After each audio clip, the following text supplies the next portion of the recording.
የከተማዋም እድገት እንደ ሮኬት እየተወነጨፈ ያለ ሲሆን ምንም እንኳን ትውልዶም ሆነ እድገቶ በዚች ከተማ ሆኖ በተለያዩ ምክንያቶች ከከተማዋ ለጥቂት ጊዜ ርቀው ቢመለሱ በሚያዩት ነገር ይደመማሉ። ለሮቤ ከተማ አንድም ቀን እድሜ ነው የለውጥ የከፍታ ጊዜ። ከተማዋም በሰላም ወዳዱ ነዋሪዎቿ እንዲሁም ትንታግ በሆኑት ቀን ከሌት ደከመኝ ሰለቸኝ በማያውቁት የጸጥታ ኃይሎቿ ሰላም ውላ ሰላም ታድራለች።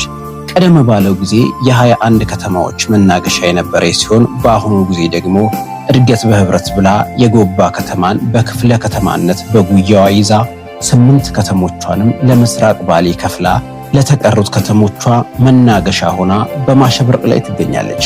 ዛሬ ላይ የሮቤ ከተማ ታሪክ ተቀይሯል። ዋና መንገዷ ብቻ ሳይሆን ውስጥ ለውስጥ መንገዶቿ ሳይቀር በአስፋልት አሸብርቀዋል።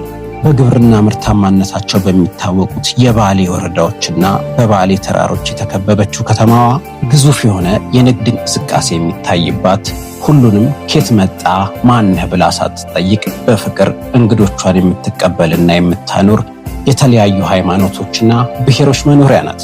ስልጡንና ጨዋታ አዋቂ ባለጥሩ ቁመና ረጃጅሞች በመንገዶት ከገጠሙት በእርግጥም የሮቤ ልጆች መሆናቸውን አትጠራጠሩ።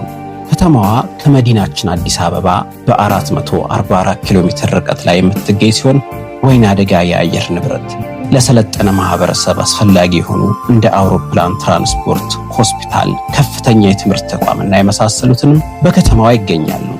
መልካም ጊዜ።